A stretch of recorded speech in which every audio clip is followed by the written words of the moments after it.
그 다음에 가상화폐 논란이 정말 그 역대급을 찍었던 2018년 2월, 1월 그것을 한참 벗어났습니다. 그때도 2,750만원 정도 올라가지고 비트코인이 뭐 한때 세상을 떠들썩하게 했는데 오늘은 한 6,300원, 6,300만원, 6,500만원이고 뭐 최근에 8천만원까지 올라갔었죠. 그런데 규제는 너무너무 없다 보니까 정말 이제 천태만상입니다. 얼마 전에는 박범계의 보좌 검사가 이제 국내 최대 가상화폐 거래소에 이직하려고 하는 그런 움직임도 있었는데 오늘 보니까 그것은 불발로 된 것 같습니다. 가상거래소, 화폐 거래소 이직을 접었다. 그래서 사표를 냈다가 논란이 커지자 취업 승인 심사 신청을 철회했다라고 합니다. 장관 정책보좌관실에 근무했던 A 검사는 최근 사표를 내고 대형 가상화폐 거래소 사내 변호사로 이직을 하려 했다. 그런데 취업 승인 심사 신청을 하지 않기로 결정했다고 한다. 취업이 무산된 것이다. 저는 그렇게 생각하지는 않습니다. 이거는 보면 그냥 변호사 개업을 하고 이 회사에 자문을 해줘도 되는 거거든요. 그러면 사실상 근무하는 것과 동일한 형태가 되기 때문에 아마 그런 꼼수를 쓰지 않을까도 생각을 해봐야 됩니다. 변호사가 취업을 하는 방법도 있지만 자문을 하는 방법도 있기 때문에 실제로 이런지는 한번 살펴봐야 되는 거죠. 그런데 이제 지금 이 가상화폐에 대해서는 뭐 오락가락합니다. 제대로 된 법률도 없고 지금 이번에 2020년 21대 국회가 들어서고 나서 7개의 법안이 발의가 됐는데 1개만 지금 심사를 받고 있다. 나머지는 다 철회됐다고 하죠. 보면은 지금 홍남기도 그렇고 은성수 금융위원장도 그렇고 가상화폐와 관련돼서는 어떤 분명한 기준을 제시하지 못하고 있습니다. 가상자산이 보호대상 아니라고 이해하고 있다 라고 지금 홍남기가 그렇게 얘기를 했고요. 그리고 과세 연기 요구, 이거는 이제 내년 선거 때문에 과세를 연기해야 한다고 하는 거죠. 최근에도 이제 제가 자문을 하나 해줬는데 뭐 자문이랄 것까지도 없어요. 그냥 부모한테서 돈을 한 3, 4억 빌렸다가 그걸로 한 3, 40억을 벌었는데 세금을 어느 정도 내야 되느냐, 이 부분 때문에 이렇게 저에게 누군가 자문을 했는데 번 돈에 대해서 과세가 될까봐 걱정을 하고 있더라고요. 그까지는 아닌데 지금 가상화폐는 과세 영역에서는 지금 살짝 비켜져 있습니다. 이 때문에 뭐 증여세나 탈루가 많이 되죠. 이건희 회장이 혹시나 가상화폐를 엄청나게 사뒀을 수도 있는데 그런 것들은 사실 과세를 못하고 있습니다. 추적도 안 되고요. 내년 1월 1일부터 기타 소득으로 가상자산에 대해서 과세가 이루어지는데 아직까지는 가상화폐에 대해서는 뭐 과세 영역이 아닙니다.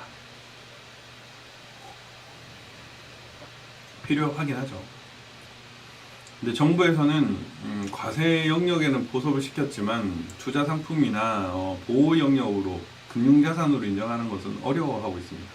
다만 특검법에서는 또 금융 등에 해당돼서 가상자산을 인정을 하고 있어서 점점 제도화하려고 하고는 있지만 아직 명시적으로 한국에서는 세수 확보를 위한 그런 것으로서는 활용을 하되 이걸 보호할 수 있는 상품으로는 인정을 하고 있지 않기 때문에 정말 위험하다.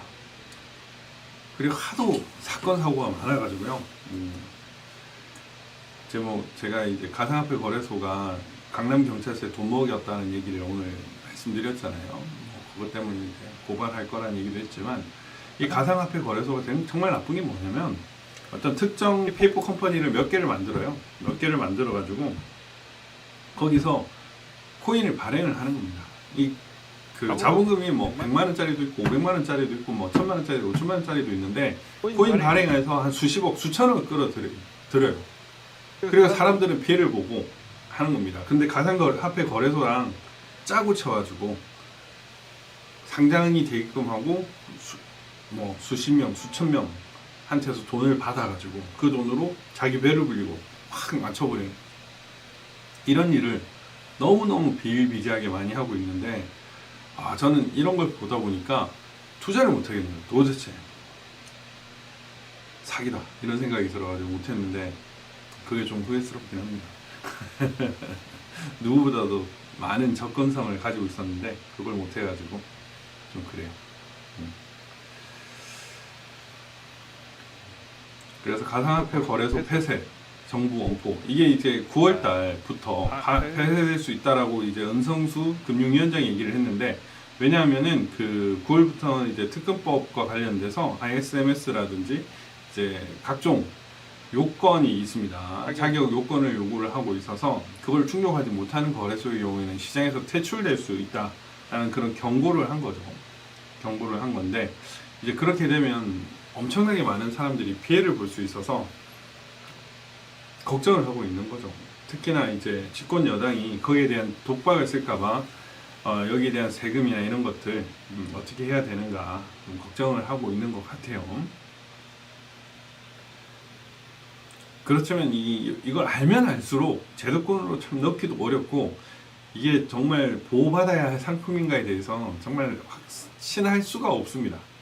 다만 이게 시장이 거기에 대한 가치를 평가하고 있으니까 참 신기한 노릇인데, 이를 보다 보면 세상이 사기꾼이라는 생각이 들어가지고 이것도 세상의 영역에 포섭돼야 되는 거 아닌가 그런 생각을 하고 있습니다. 그리고 어제는 이런 기사가 나왔죠. 비트코인으로 1.4조 원 한치기, 중국인 아파트 매수에 쓰였다. 제가 일전에 가상화폐 거래소를 얘기하면서 2018년이었죠. 그 부동산의 그 급등이 결국에는 가상화폐 때문에 중국인들이 그것을 이용해서 폭등을 시켰을 것이라는 제가 가설을 말씀드렸는데, 실제로 그렇습니다. 이제 외국인 61명 적발, 55채 840억 원 규모, 중국인이 34명으로 많아라고 해서 이게 이제 외국 거래소와 한국 거래소의 시세 차익을 이용을 해가지고 돈을 버는 거죠. 이게 어느 정도냐면요, 한 몇천억을 돌리는 친구가 있어요. 한 개인이 몇천억을 한 시세 차익 5% 또는 10%만 차이 나도 10%면 얼마입니까? 5천억을 돌리면 50억을 먹는 거죠. 이제 500억을 먹는 거죠. 500억을 먹는 게임을 하고 있는 겁니다. 실제로 이게 가능했어요. 5,500억을 돌려가지고 재정거래, 이 차익거래 때문에 5,500억을 걸려가지고 기소되기도 했었는데 그게 무죄 판결을 최종적으로 났던 걸로 제가 알고 있습니다.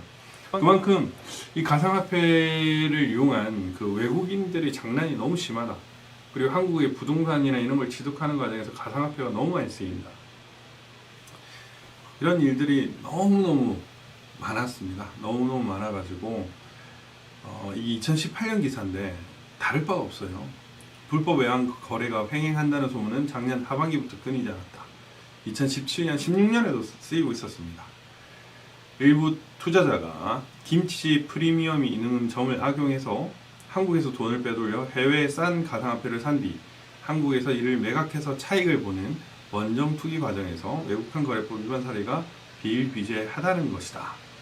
중국 등 해외 투자자들이 한국에 비트코인을 전송한 후 불법 한치기 등을 통해 자금을 회수해 간다는 이야기가 많다. 이런 일들이 너무너무 많아가지고 정말 걱정입니다. 걱정인데 이게 법의 사각지대예요. 법의 사각지대. 그리고 페이퍼 컴퍼니가 코인을 한 개, 두 개, 세 개, 네 개, 심지어 10개도 발행을 해가지고 사람들로부터 돈을 뺏어 먹는 거죠. 다 사기입니다, 사기. 그런데 이제 보통은 예를 들면 증권을 발행하려고 해도 증권을 담보할 수 있는 구매력, 돈이 있어야 될 거 아닙니까? 근데 코인은 이런 것도 없어요. 이런 것도. 1,000만 원짜리를 발행을 하면 1,000만 원 정도 가치가 있는 회사여야 되는데 100만 원짜리가 1,000억짜리를 발행을 해버리는 겁니다. 뭐 그 중에는 성공하는 사람도 있겠지만 어쨌든 지금 이런 것들이 너무너무 악용이 많이 돼가지고 걱정이 너무 앞서요. 걱정이 너무 아쉽습니다. 중국인이 인민폐를 입금을 해서 조직은 통장에서 가상자산을 매수를 해서 가상자산을 한국으로 전송을 해가지고 이 가상자산을 매도한 뒤에 이 통장으로 이제 송금을 해가지고 아파트를 지어 이런 거를 한 몇 차례만 돌리면은 그냥 수십억, 수백억을 벌 수가 있고 이게 사실상 환치기가 될 건지에 대해서도 좀 명확하게 이렇게 재형법정주의와 명확성의 원칙 때문에 때로는 무죄가 나는 경우도 종종 있습니다. 실제로 엄청난 거래를 하는 사람일 경우 또 대형 펌을 선임을 해서 하는 경우가 있어요. 이런 걸 보면 정말 화가 납니다. 화가 나.